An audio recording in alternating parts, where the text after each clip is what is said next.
I'm talking about the kind of diplomacy that's going to end the destruction of your country. Yes, but if you Mr. President, with respect, I think it's disrespectful for you to come into the Oval Office and try to litigate this in front of the American media. Right now, you guys are going around and forcing conscripts to the front lines because you have manpower problems. You should be thanking the President for trying to bring an end to this conflict. Have you ever been to Ukraine that you say what problems we have? I have been to. Come once. I've actually watched and seen the stories, and I know what happens is you bring them on a propaganda tour, Mr. President. Do you disagree that you've had problems bringing people into your military? And do you think that it's respectful to come to the Oval Office of the United States of America and attack the administration that is trying to prevent the destruction of your country? A lot of questions. Let's start from the beginning. Sure. First of all, during the war, everybody has problems, even you, but you have nice ocean and don't feel now, but you will feel it in the future. God bless. You don't know that. God bless. You God bless. You will not have a war. Don't tell us what we're going to feel. We're trying to solve a problem. Don't tell us what we're going to feel. I'm not telling you. Because you're in no position to dictate that. That's exactly what you're doing. You're in no position to dictate what we're going to feel. We're going to feel very good. You will feel influence. We're going to feel very good and very strong. You will feel influence. You're right now not in a very good position. You've allowed yourself to be in a very bad position, and he happens to be right about it. From the very beginning of the war. You're not in a good position. You don't have the cards right now. With us, you start having cards. I'm not playing cards. Right now, you don't. You're playing cards. Mr. President. You're playing cards. Serious. You're gambling with the lives of millions of people. You're gambling with World War III. You're gambling with World War III. And what you're doing is very disrespectful to the country, this country.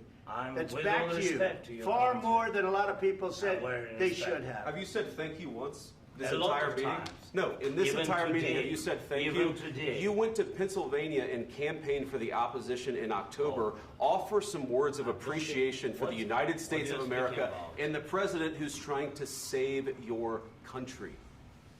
Please, you think that if you will speak very loudly about the war, you can... He's not speaking loudly. He's not speaking loudly. Your country is in big trouble. Can I Wait a answer? minute. No. You've done a lot of talking.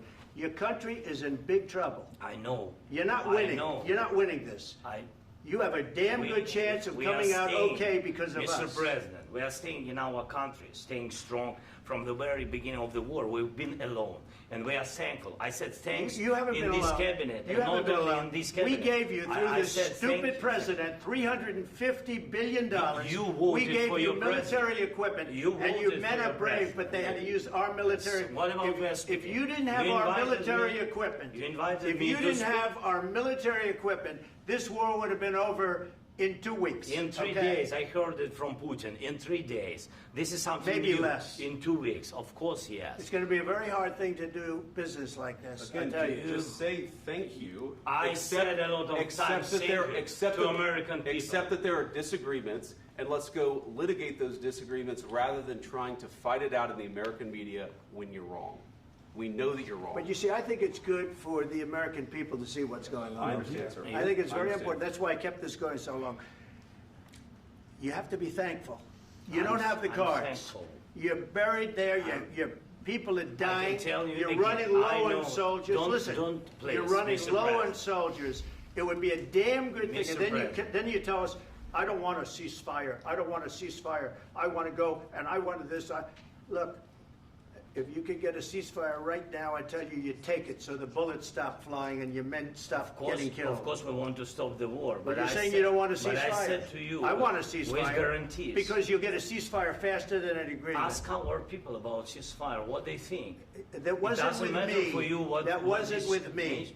That was with a guy named Biden, who was not a smart person. That was with Obama. It was your president. Excuse me. That was with Obama, who gave you sheets, and I gave you javelins. Yes. I gave you the javelins to take out all those tanks.